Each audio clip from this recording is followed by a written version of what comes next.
image once again anew. And so, looking at this epidemic from such a point of view, we can see that it is not just our human body that is affected by this pandemic, but it is our culture, our economy, our everyday life, our educational practices, and our business, everything is affected by this pandemic. And I am remembered of Shelley, who wrote the West Ode to the West Wind, where he uh, shows that the west wind becomes a kind of a revolutionary force which sweeps and removes and transforms everything in this world. But this small COVID or coronavirus again becomes a different kind of an agent which demystifies everything. It kills, it destroys, at the same time also demystifies several of our false pretensions and false concepts and illusory beliefs, etc. Now, for example, I can cite some of the examples that we see in our day-to-day experience now, because uh, one thing that we find is that some of our ceremonial celebrations have lost their aura. For example, take the case of marriage. The marriage ceremonies were conducted in a very huge manner, spending lakhs and crores of rupees, where thousands of people assembled together. And what happens now? Now we find that only 10 or 15, maximum 20 people are allowed to assemble for a marriage. It has become very simple. I think this is the way it should have been in the past also. We have learned that we can uh, conduct such ceremonies in a very simple fashion. So, Corona or COVID-19 taught us many lessons. This is one. And another is the kind of mad drive towards the temples and the mosques and the religious centers. Now we have learned to pray at home. And we may be remembered of, the literature students may be remembered of Tagore speaking about this in his famous poem Gitanjali, where he says that he asks a question: whom dost thou worship in this lonely dark corner of a temple with doors all shut? Just open thine eyes and see thy God is not before thee. And he continues, he says, he is there where the tiller is tilling the hard ground and where the path maker is breaking stones. So what Tagore said is very much relevant today, because now people have learned to worship from home. They have realized to a certain extent that the divinity resides in themselves, not in a dark chamber. So we find that COVID-19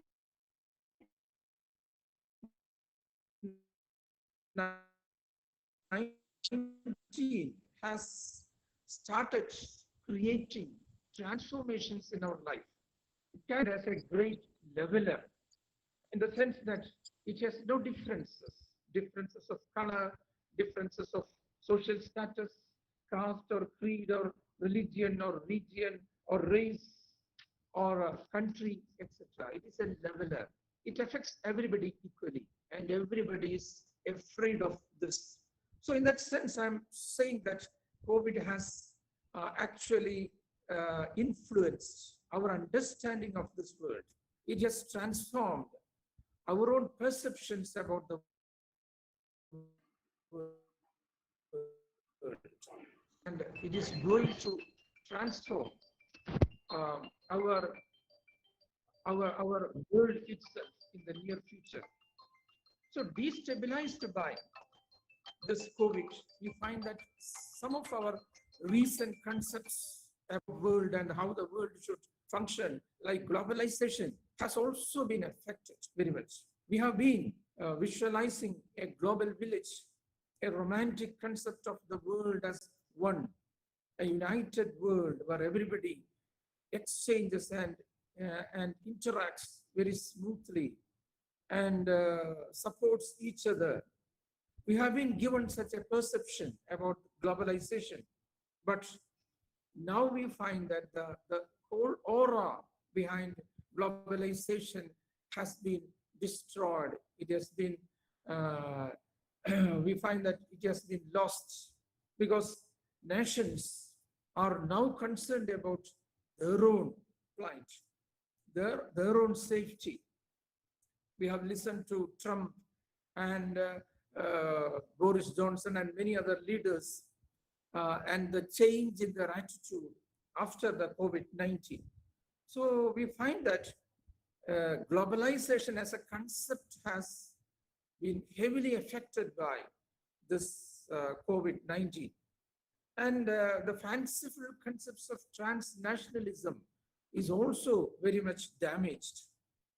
And recently, the famous philosopher Sisek commented that this epidemic will damage capitalism in a very, very dangerous manner because capitalism has been uh, considered to be a development model which is ideal for the whole world after the failure of the communist governments in Soviet Union and the Eastern Europe. And we find that capitalism is hailed as the development model, and that development model has been heavily affected by the spread of COVID-19. And moreover, the very idea of capitalist development has also been affected by this. So we find that COVID-19 has left the world in a very different position from what it was before. We have seen the plight of the migrant laborers of India who have been uh, escaping from the cities to their villages. So that scene, the people, migrant laborers walking or moving from cities to their own villages for safety itself is symbolic of the failure of the capitalist mode of development. So capitalism may survive in a different fashion, but not in the same fashion. There will be a radical change in the way it functions in future. And that is what Sisek observes. And another thing that has been affected by COVID-19 is the so-called elitism. Because the elitist mentality is that nothing will be affected. They will not be affected by anything because they are rich and they have high social status, etc. But now it has been proved that nobody is free from COVID. Anybody and everybody can come under the threat of COVID. So elitism is also under threat. So we find that COVID-19 has transformed the world. And there are people who think that this is only a dress rehearsal for a deeper crisis that is going to happen in the near future. Because we know that these are all the results of the global warming, the changes in the weather conditions, the heavy rains, and the spread of viruses all are interrelated. So we will have to expect more such epidemics and calamities to come in future. So that is a very bleak kind of picture that they give. But one thing is sure, that life will not be the same, and we cannot go back to the normal. Normal in the sense that if we consider the pre-COVID period, the pre-COVID life as normal, we won't be able to go back to that normalcy in future, because we will be living in a totally different world after COVID. In many respects, it will be different. So education is also not exempted from this. Education will also be different in the post-COVID period. And now there are lots of discussion on the kind of education and the dissemination of education in the post-COVID period.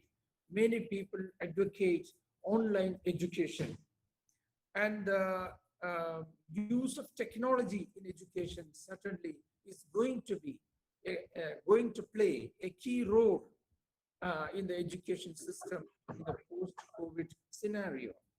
We know that Google Classrooms, video lessons, web-based learning will have a very important role in the post-COVID scenario. So I don't know whether you have imagined a post-COVID classroom. Even the classroom will be different. It won't be the same kind of classroom where the teacher teaches with chalk and a blackboard.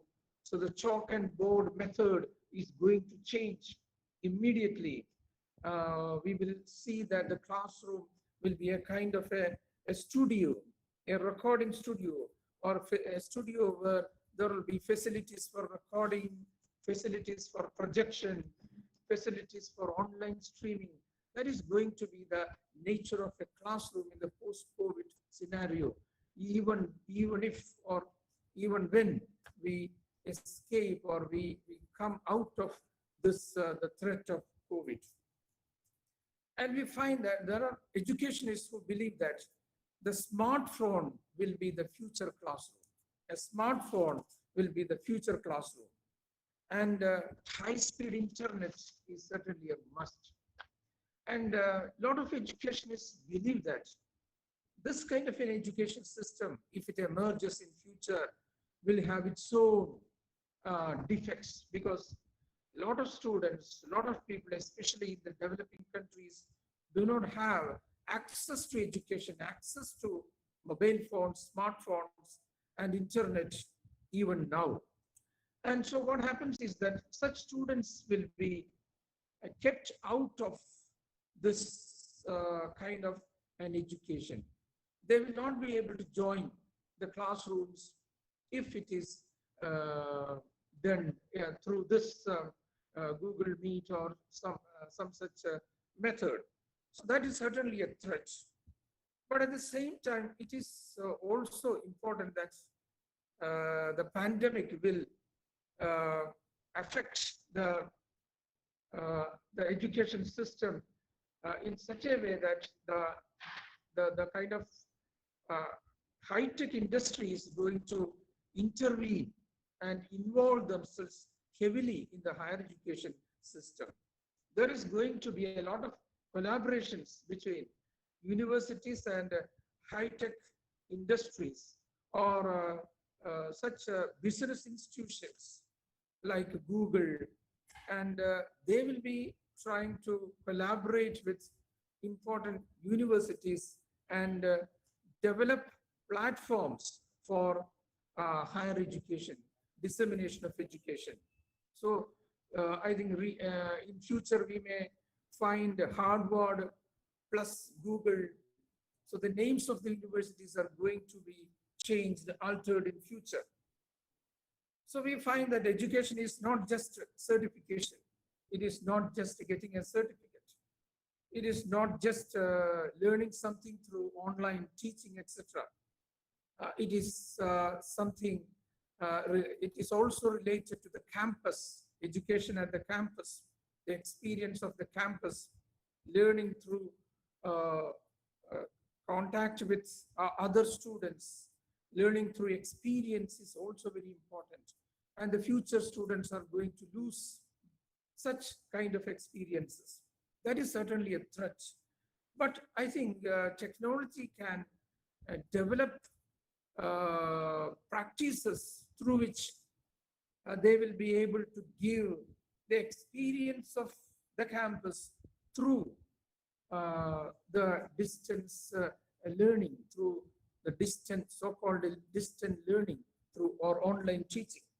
So it is important that we have to devise, we have to find out, we have to develop such methods which can be termed as hybrid methods of education. So I feel that and many other educationists think that online teaching is certainly an important option for our educational system in future. But at the same time, it is not the only option. We cannot discard face-to-face teaching. Face-to-face teaching is also one of the important ingredients of education. So a hybrid variety of teaching, which involves online teaching and offline face-to-face teaching, will certainly be a proper solution or a proper methodology for teaching in the post-COVID scenario.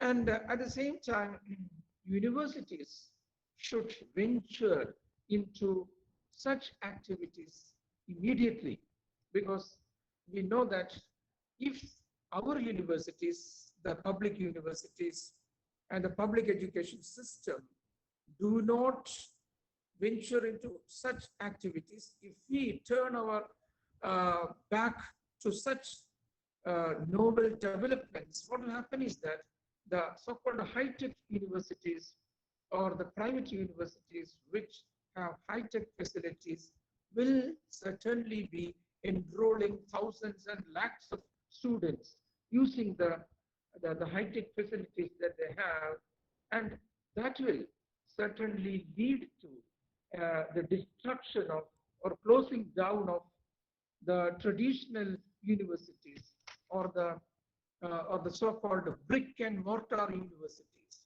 The brick and mortar universities where only face-to-face classes are conducted. So I think it is extremely important that we should understand the relevance and the immediacy of switching over to online teaching along with face-to-face teaching.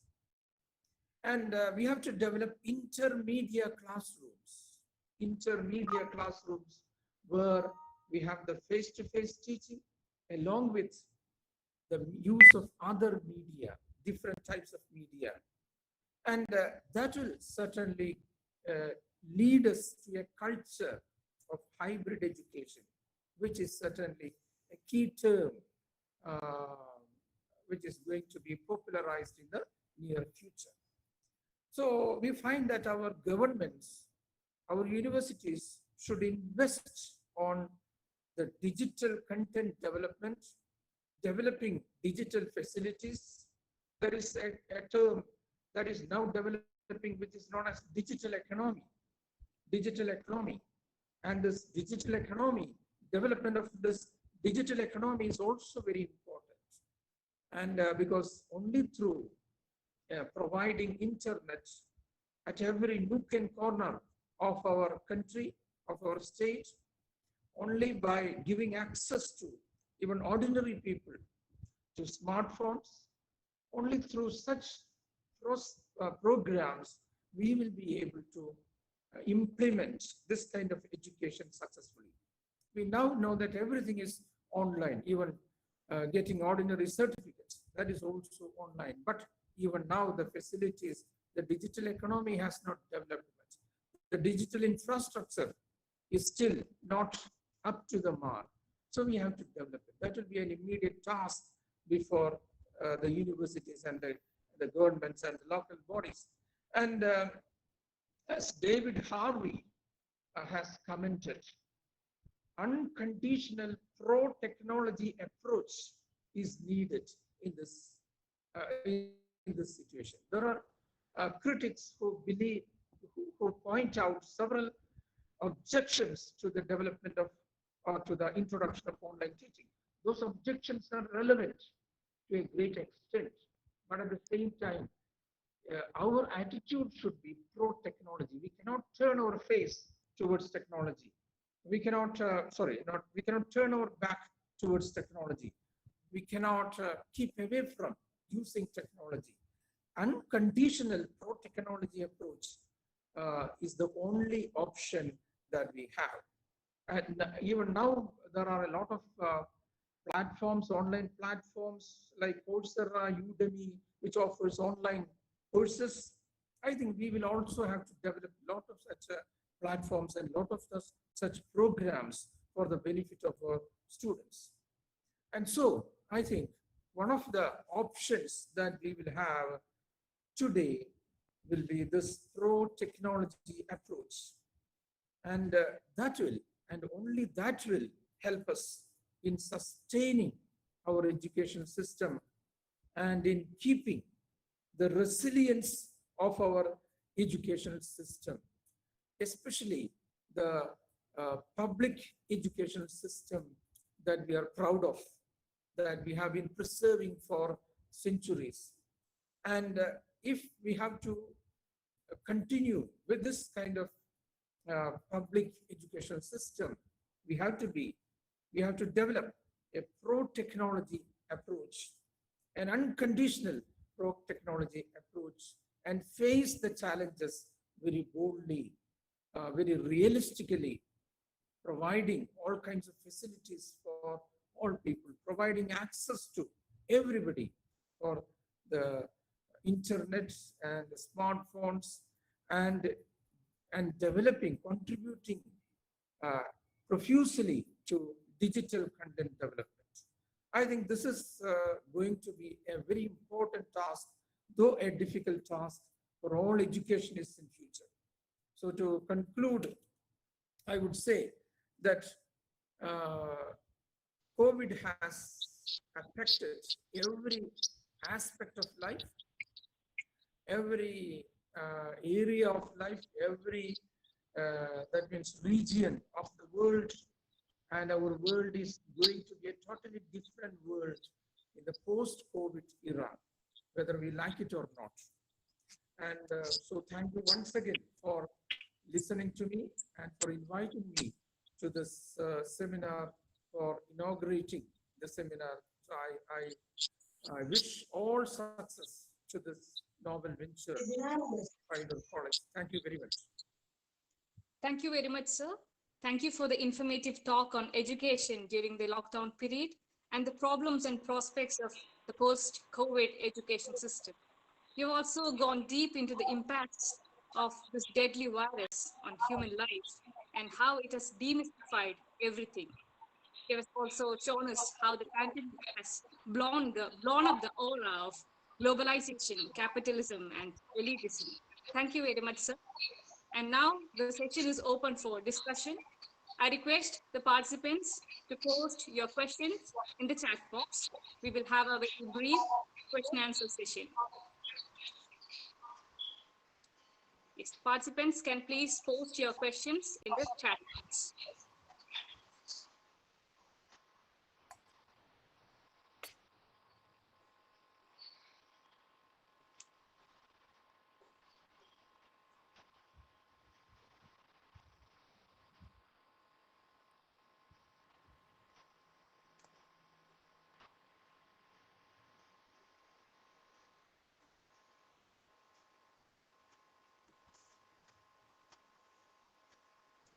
So we have a question from Shyamu Zoba.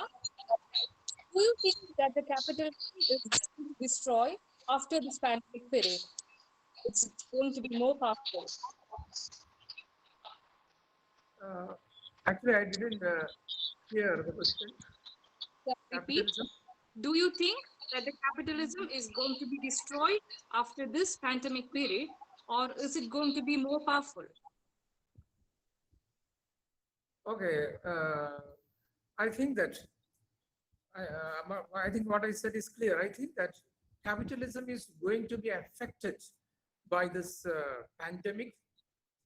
We don't know whether it is going to be destroyed, but it is heavily affected by this pandemic. So it may find out new devices to survive. So one thing is sure, that the capitalist system will not be the same as before, as it was in the pre-COVID era, because even now we have seen that Donald Trump has started controlling the private companies. We know that in America, the private companies, they are not under the government control. But now the government is forced to control the private companies, because that is the kind of situation that they are in. So I think some such strategies will be developed by capitalism for survival in the near future. We don't know whether it will be destroyed or not, but it is going to be altered. It will certainly be a different kind of capitalism in the post-COVID era. Okay.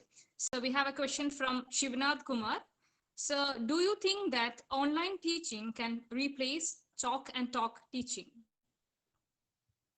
So it is the question. I think it has been answered by me in the presentation itself. Talk Yes. and talk method cannot be replaced by online teaching, but online teaching is a strategy that we can adopt in the present situation and in future as well. And it has to be coupled with talk and talk method. There can be a hybrid kind of method for teaching, which involves both online teaching and talk method. But we don't know whether the technology can develop and devise strategies to replace talk and talk with online teaching. So such possibilities also there. We cannot keep away such possibilities. So, Yes. So okay. So there are similar questions which deal with the general digital divide that is prevalent in India. So I will read out a question from Sergeant Nalpadi. With our limited online resources, both soft and hard resources, how is education in rural India going to be affected? So it's Certainly, mainly that is a deals very with the, important. yes, digital divide. Yeah. Uh, it is the digital divide is certainly a very important issue that we have to address immediately, and that is, I think Kerala government has started a kind of program for providing internet at every part of Kerala. I think it is known as KNet, and that is very important. Providing electricity, similar to providing electricity, providing internet at every nook and corner of the country is extremely important. And giving access to smartphones, such gadgets, electronic gadgets, is also extremely important for us to continue in the near future. And that is going to be one issue that will be really challenging for the governments, for the administrators in the near future. Otherwise, there will be a really great digital divide. Yes. So we have a similar question from Benny, Matthew, and Shanif. I hope Sir has answered your questions. Now we are moving on to another question from Neetu Baby. Sir, do you think this pandemic will be responsible for privatization of education with technology as a tool for it? Yes, certainly, I think one possibility is that the big universities or the private universities, which has a very strong capital support, is going to collaborate with big industries like Google or Facebook or some such big players in the technology. And they are going to develop strategies for online education in a big way. So naturally, a lot of students are going to join such programs in the near future. And when a lot of students, about 60% of students join such programs, which is conducted by such big private universities, that will indirectly affect the public universities, the ordinary brick and mortar universities, where online facilities are not there. So the number of students who join such universities will certainly be reduced. So that will create a kind of situation where some of such universities will have to be closed down. So this is the kind of danger that we have before us. That is why I said we cannot turn our back to technology-based learning. We have to adopt it fully, unconditionally. And okay, now we have a comment from Beena Noon. It's a comment, sir. Post-COVID effects may not last for long. History proves it. post-world wars, post-plague time, we overcame the effects within a few years. So that's a comment. And Okay, let it be like that. yes, let it be like that. We can hope for the best. Yes, now we have a question from Susanna Correa. What will be the role and responsibility of internet service providers in view of the potential digitization of education? What will they have to optimize? So what is going to happen in future is that technology and education will have a very, very strong collaboration. Technology is going to play a very important role in education. Our teachers have to learn the techniques of teaching using technology in future. That is going to be a very important aspect of our teaching. So naturally, internet providers and the companies and private agencies and public institutions that deal with technological developments and production of such gadgets as well as software will certainly be playing a very important role in the dissemination of education. And there is no doubt about that. Even now, I think they have been providing, because something like Baiju's app is certainly a very good example of how technology influences our teaching and learning. Yes. Now we have a question from Vivek VS. So how much of a factor is space going to be in online education? How much? Of a factor is space going to be in online education? It's a question of what space, yes, space in online education. What does she mean by space here? Maybe the, is it the geographical space? I don't know. I ask you to clarify. Can you please clarify your question and post it once again in the chat box, Vivek VS? Now we are moving on to our next question. Yes. Okay. Ritvik Shankar. It's a question from Ritvik Shankar. Sir, No, will this crisis... She has clarified that it is classroom space.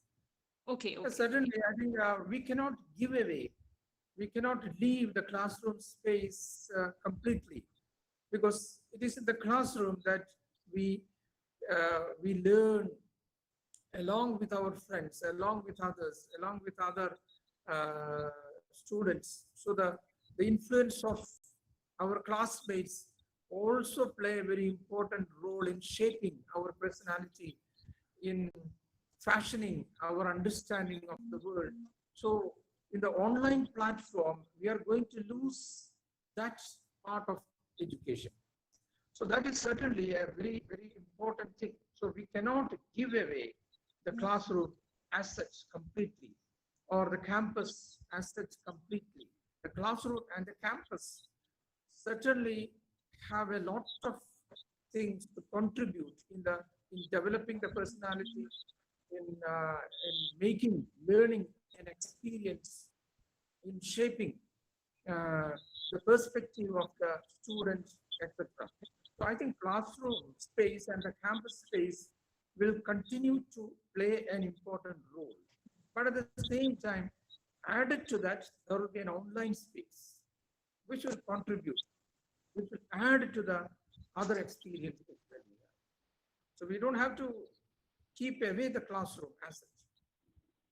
Okay, so we have a lot more of questions, but due to time constraints, I'll read out the last question for the session. We have a question from Ritvik Shankar. So will this crisis bring with it a new kind of elitism? New kind of elitism, okay, that is true. If an old kind of elitism vanishes, a new kind of elitism is going to develop. What I referred to, the private universities, the collaboration between very technological giants and private universities is going to happen.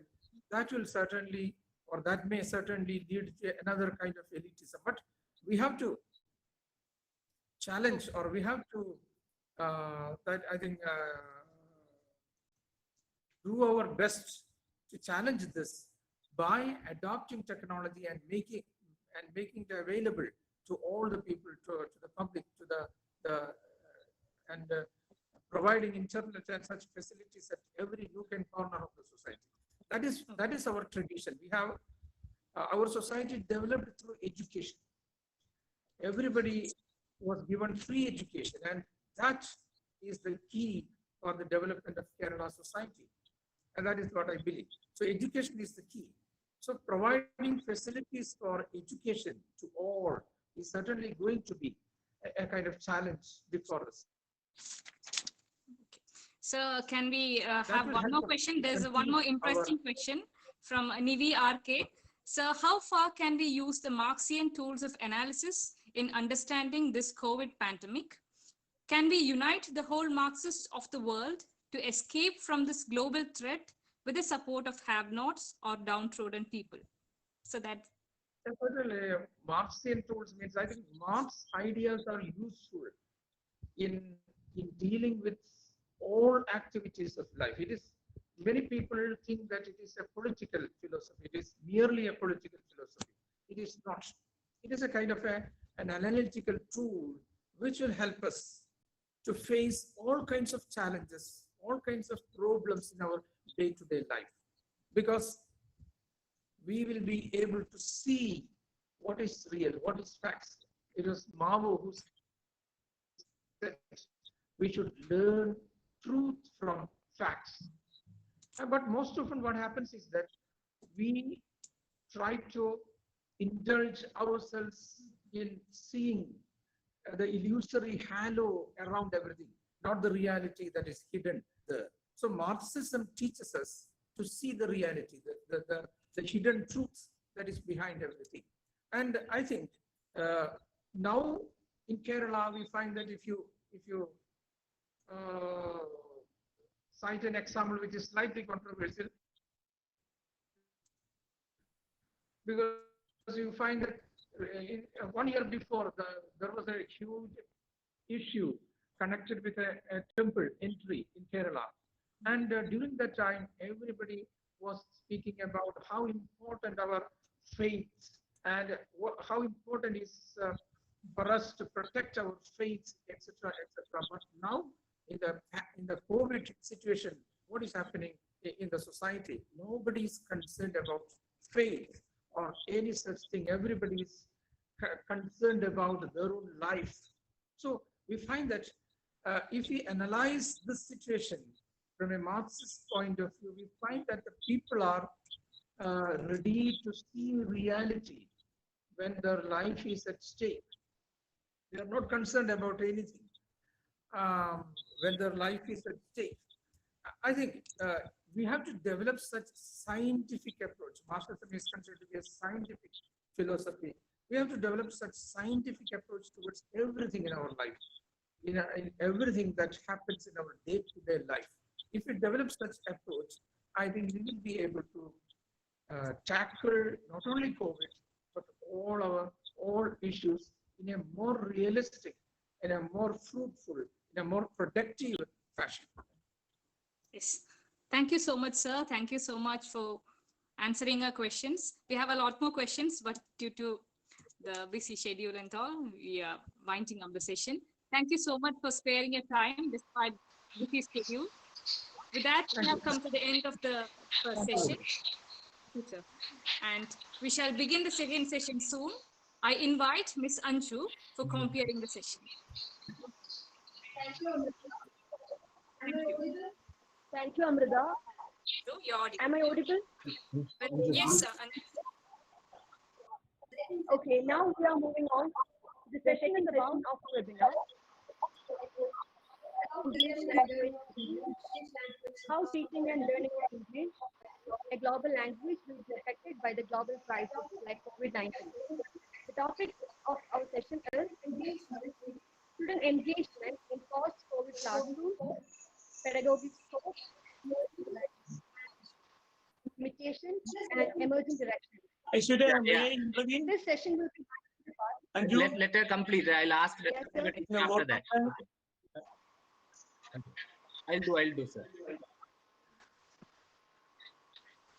Continue. So the topic of our session is student engagement in post-COVID classrooms, pedagogic limitations, and emerging direction. The session will be handled by three resource persons from the Faculty of Language Studies, Soha University, Oman. I invite Dr. V.M. Santosh, Associate Professor, Department of English, Pioneer College, to introduce the resource persons and to carry on for the proceedings. Over to you, sir. Santosh, can I intervene? Santosh sir? Santosh sir, can you hear me?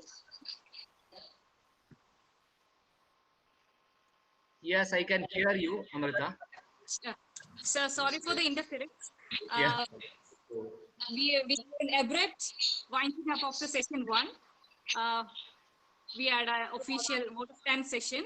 I invite Ms. Ratnaprabha, Associate Professor of Department of English, Payyanur College, to deliver the vote of thanks. And we can wind up the first session and then begin the second 2. Thank you.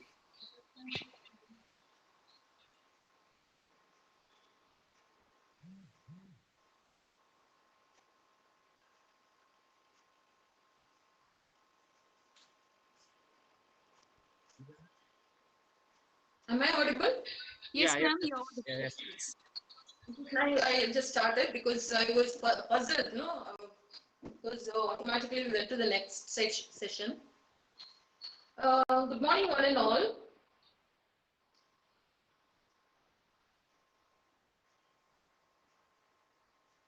It's great pleasure to participate in this international webinar. Am I audible? Yes. Can you hear me? Can you Yes, see me? ma'am. Yes, ma'am. Okay, okay. It's a great pleasure to participate in this international webinar, which is indeed a milestone for the Department of English, Payyanur College. Instead of complacently sitting at home, we are able to involve ourselves in great academic pursuits through these webinars, in furthering our love for English literature, as proved by the immense response for this webinar. I like to convey my heartfelt thanks to the chief guest of the day, Dr. Ajay Kumar PP, Pro Vice Chancellor of Kerala University. His talk was really enlightening, and he was able to give us a very realistic picture of the COVID scenario and the post-COVID. We cannot call it post-COVID because we are still in the midst of it. Kerala was very careful in the beginning, but now we have a lot of patience, so we have to be absolutely careful. And Sir really told us about the grievous situation and the relevance of digital teaching in this area. And so all of us are able to realize the importance of digital learning and the use of technology in all our modern endeavors, future endeavors in university learning, school learning, etc. So we have to change our overview itself. So I thank you, sir, very much for your enlightening lecture. So in a very simple manner, you were able to highlight all the problems of the present scenario, and you also gave us remedies for solutions, how to approach the post-pandemic scenario. Next, I'd like to thank the principal in charge, Payyanur College, who's also the head of the Department of English. Now, he's very encouraging to all the departments conducting webinars. Now, I'd like to thank Dr. V.M. Santosh of IQAC. He did not leave any stone unturned to make this webinar a success. I also like to thank Professor A. Nishant, Dr. Srihari for welcoming the program, the participants, my colleagues, and the young Amrita Vaiduri, who has been comparing and doing a very good work, and also all the enthusiastic participants in the webinar. I like to thank Sohar University and also Kerala State Higher Education Council. So thank you very much. Thank you everybody for the participation. Thank you so much, ma'am. Now over to you, Anju. Okay, I hope I am audible. I hope I am audible, right? Yes, Yes, yes, sir. yes. Okay, so thank you, Amrita, and I'll start from where Anju, the anchor of this session, has stopped. We are having a session on COVID-19 and student engagement in virtual classrooms, and this is truly an international session. We have resource persons of different nationalities taking part here, and actually this is the session that will be handled by our collaborator, academic collaborator in this seminar, the Faculty of Language Studies, Sohar University, Sultanate of Oman. And I'm really grateful to Dr. Roy P. Whittle, who has been instrumental in making this academic collaboration a reality. And this is how we are going to proceed with the session. Dr. Roy will initiate the discussion, and he will be talking about COVID-19 ELT, meeting the challenge. And he will speak for some 15 to 20 minutes. He'll be followed by Dr. Christine D. Leon, who will be speaking from the same place. They are in the same office now. And the third part of this session will be handled. That will be on online assignments, and that will be handled by Dr. Junifer Abatayo, who is currently in Philippines. He's joining us from Philippines. So coming to Dr. Roy, the first presenter, Dr. Roy P. Whittle, that is how he is known in the academic circle, but we would like to address him by the full name, Roy Pushpa Vilasam Whittle, because that was a fascinating name when we were in college. He was my senior and Srihari's classmate. And he is an assistant professor of applied linguistics at Sohar University at present. His academic credentials include a PhD in applied socio-linguistics. Then, of course, he has an MA in English literature and a B.Ed in English. And he has to his credit the Cambridge CELTA certificate, PGCTE, and he is the IELTS Train the Trainer certificate holder from the British Council. He has authored a book entitled Changing Paradigms of English Language Teaching, and the Department of English, Payyanur College, is very proud that we were able to release that book last time when he was in India, last year, I mean. And he has also contributed several book chapters and published in Scopus Index journals. And he has presented papers in many international seminars also. So I don't want to continue with the formality any longer. Straight away, I request Dr. Roy P. Whittle to speak on the topic COVID-19 COVID-19 ELT, meeting the challenge. Over to you, Dr. Roy. Your mic. Okay, we are able to hear you. Okay.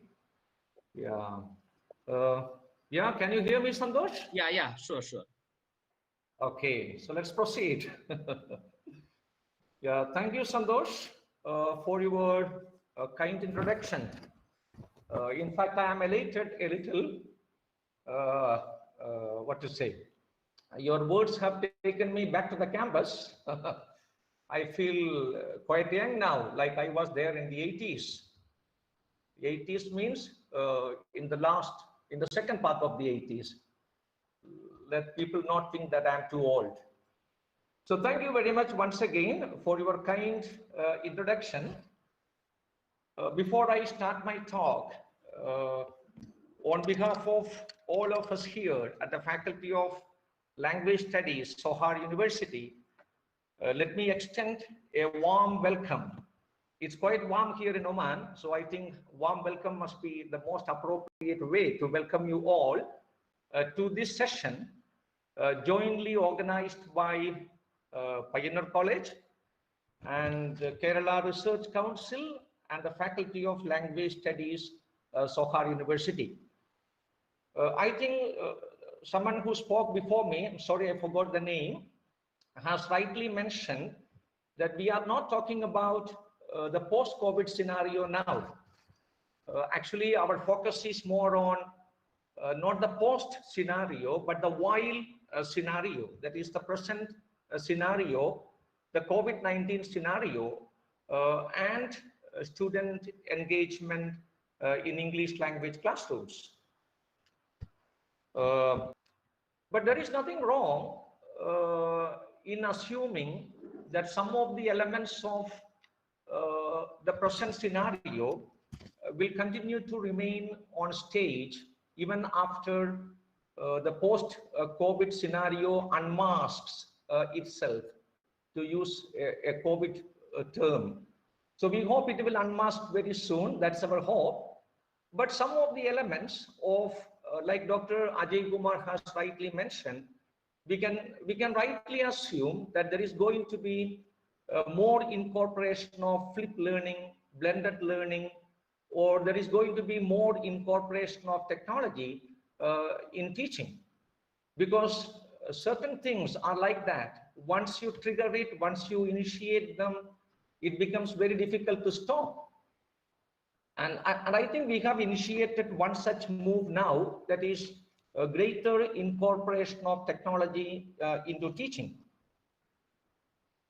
I believe that all of you will agree with me if I say that we are right now in a period of transition as far as the mode of teaching or learning is concerned. To go back to our literature classrooms, we all intuitively feel that something is slouching towards Bethlehem to be born at last. But as Eliot puts it in his Gerontion, we still have our one hand on the door. And I think it is quite typical of any period of transition, because on one side we have our expectations about a new era that is about to be born. Of course, we can have our own expectations. For me personally, my expectations grew because Dr. Ajay Kumar was mentioning that capitalism might collapse, or at least capitalism might not continue in the same form as it is now. So we have our expectations about certain positive things, if I can put it that way, about the post-corona scenario. At the same time, we also have our fears, our anxieties about the post-COVID scenario. And I think these anxieties and these worries need to be addressed. And webinars like these are actually attempts to address those fears